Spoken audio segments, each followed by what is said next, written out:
Hey everyone. In this video we're going to go over the handout on basic APA format.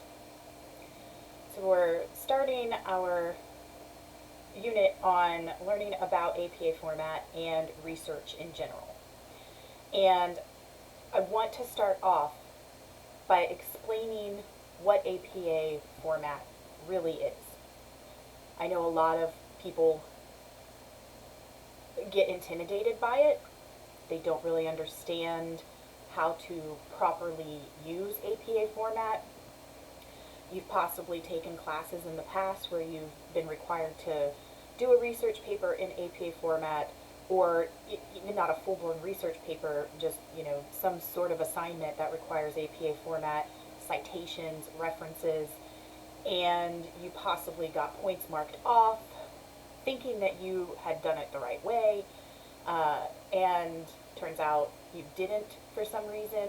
And it can be very frustrating, and it causes a lot of anxiety, and it causes a lot of people to feel like the APA format is just this crazy difficult thing, and it's really not.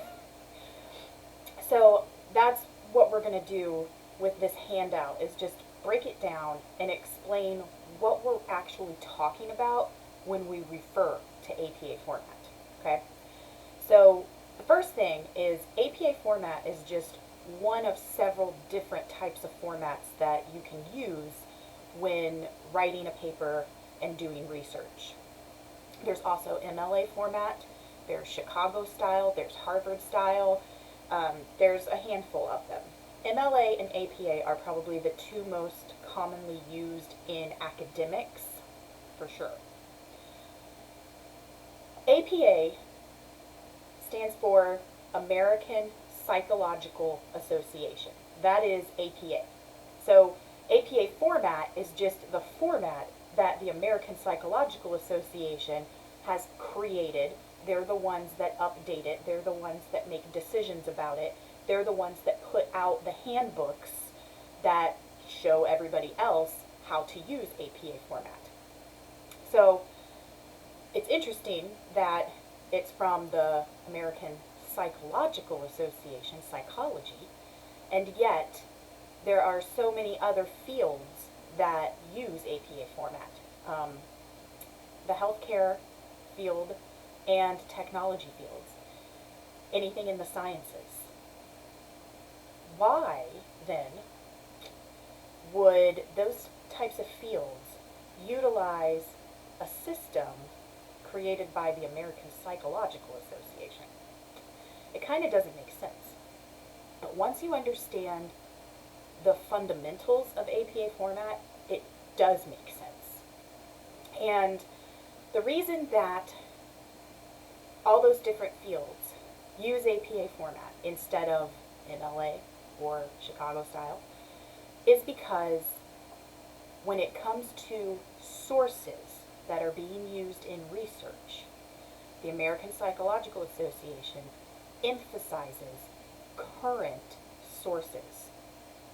And if you think about those other fields I just mentioned, sciences, healthcare, technology, the information in those industries is changing so quickly all the time that when you present research, you want to let your readers know that you are using the most up-to-date information out there. So because APA highlights the year of publication when the research was published, it gets used by those other fields that also need up-to-date information. That's why you guys are required to use APA format. It highlights current research. When we're talking about the format itself, we're really referring to two elements of the paper. And you'll see on the handout where I've broken it down for you. The first thing we're talking about with APA format are the design elements. Literally how it looks, how it visually appears on paper. So APA format requires that it be double spaced, and there's only a few accepted fonts. Really, you should just think that Times New Roman in 12-point font is the most standard font. But we've kind of also allowed Arial in 12-point font and Calibri in 11-point font. Those three fonts with those sizes are easier to read. They are easier on the eyes. We double space it because it's easier to read, easier on the eyes. So we don't use any of those really cool special fonts, and we don't go too small with the size, and we don't go too big with the size. So it's very important that you know what those three accepted fonts are and what sizes. Times New Roman 12-point font is usually the most standard. We started allowing Calibri in 11-point font because back a few years ago when Microsoft updated Microsoft Office, the default font, like when you pull up a Word document, it used to automatically be in Times New Roman 12-point font. But they changed it, and now the default setting is Calibri in 11-point font. So a lot of places will allow that font and that size to be used in a paper. Arial in 12-point font is also commonly accepted. It's a very easy font to read as well. Okay, so we're talking about being double spaced and what font you use. APA requires a title page with very specific information placed in very specific places, and we'll look at that later. APA requires a running head and page number, and when we talk about the running head, we're talking about that area at the top of the document that you can't normally type in, right? You have to like double click in it or go up into the toolbar and create a header. It's that margin at the top. APA requires a very specific set of information in the header. It typically requires an abstract, which is just like a one-paragraph summary of the paper. You might not always need an abstract. Abstracts are typically required when you're doing like true research, like you're going out and doing the experiments or doing the surveys and things like that. But it's also commonly required when you are simply doing like a literature review, where you're just presenting information that you have found in other sources. A lot of times in school, you might not be required to have the abstract, but in true APA format, the abstract would be there. APA requires a very special, not really special, it's actually the opposite. You need your title on the first page where the actual essay starts. You'll have headings and subheadings, right? And those are designed in a very specific way. In fact, there's really nothing special about how they appear. It's just that you are typically expected to break the paper down into sections, and you would have a heading for each section, and then within each section there might be smaller sections of information, and that would be your subheadings. You might not always be required to have headings and subheadings either. And then the last thing that we're talking about in terms of the design and how it appears is the references page. So that's the page at the end of the essay where you list the sources that you've used in the essay, your references page. You might have also heard this referred to as a works cited page or a bibliography, but in APA format it's called a references page. Okay, and there's a very specific appearance and format for that as well. And we will talk about all of those things in more detail in additional lessons, but I just wanted to give you an overview of what the design element of APA format is all about, what it includes, right? The other thing that APA format refers to is how you handle your sources. So in any research paper, you're obviously using sources at different points in your paper. And anytime you use information from a source, no matter how you present it, whether it's a summary, a paraphrase, or a direct quote word for word, doesn't matter. Anytime you use information from another source, you have to give credit to that source right there in that moment of the essay. Simply having that source listed on the reference page isn't enough. You have to cite it right then and there in the essay. That's where the parentheses come in. And if you haven't had to do this yourself for a paper, I'm certain that you have read plenty of papers, textbooks, essays, handouts, articles, where a source has been used, and you'll see that little area in parentheses right afterwards. It will typically have the author's last name, and in APA, it'll be the author's last name, comma, and then the year that it was published. That is called a parenthetical citation. Parenthetical for parentheses. You might have also heard them called in-text citations, because it's in the text. You're citing it within the text of the essay. Okay? So anytime you use information from another source, you have to give that parenthetical citation right then and there. As I said, in APA format, what goes in the parentheses is the author's last name, comma, year of publication. And again, the reason that we put that information in the parentheses is typically that's the reference entry on the reference page. The first word of that entry is often the author's last name. So that's the first thing that goes in parentheses, so that your reader can see that author's last name, and if they want to go to your reference page to find that source, they can easily find it, because they just go in alphabetical order and find that author's last name.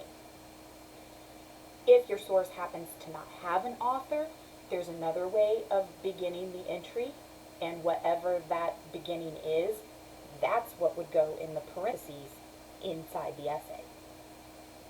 We'll talk more about that too. Then, after the comma, comes the year of publication. Remember, I said that APA format highlights current research. So that's why the date of publication is also included in the parenthesis. That way, when you use that information from that source, your reader knows right away two things: how to find that source on your reference page very easily, and they know right away that the information you've used is current and up to date. That's why we put that information in parentheses. That's the key to it. That's the reason. It's not arbitrary. It's not a secret. It's not a mystery. That's what goes in the parentheses, and that's the reason why. Okay? There's also those special guidelines for the reference page, right? So APA has very specific guidelines for that references page at the end. It started on a new page of the document. So let's say you're typing your essay and the last paragraph of your essay, the last paragraph starts at the bottom of page 9. And then like 2 sentences go on to the next page at the top of page 10. You have all this space left on that page 10, but you don't do your reference page there. You go to page 11 and start the reference page on its own. The word references will be centered at the top. No special font, no bold, no underline, no nothing. Just references in the middle.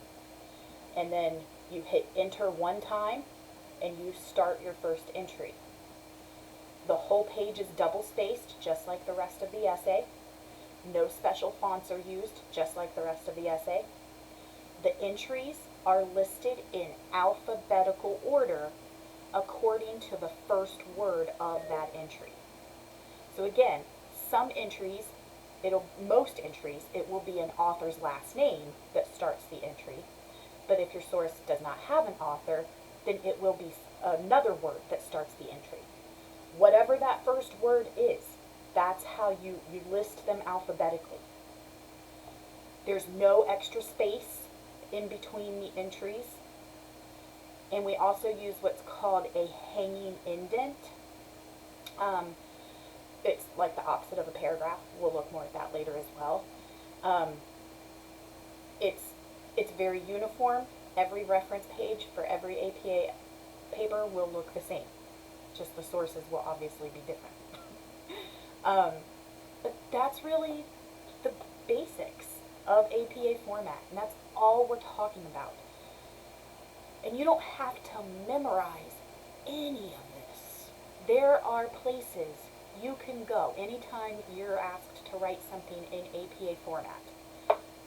What you do need to memorize is where you can go to have it explained again, to have it shown to you. The first place you can go is straight to the horse's mouth, apa.org. Go to their website. They have a whole section of the website devoted to their APA format. You can also go to the Purdue Online Writing Lab or the Purdue OWL. They have a lot of great information about APA format. And you can go, and there's other websites. You might even have a handbook that came with one of your textbooks, like the comp class. All different ways that you can figure out what APA format requires. And the first thing is remember all of those design elements. Okay, I know it needs to be double spaced. What type of font can I use? Let's look that up. I know I have to have a title page. What's supposed to go on the title page? Let me look that up.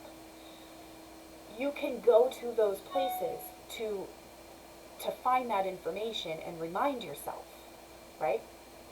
And then when it comes to your sources, just remember every time you use information from one of your sources, you have to give that parenthetical citation. And you just remember that it's the first word of the reference entry, typically the author's last name, comma, year of publication. That's all you need.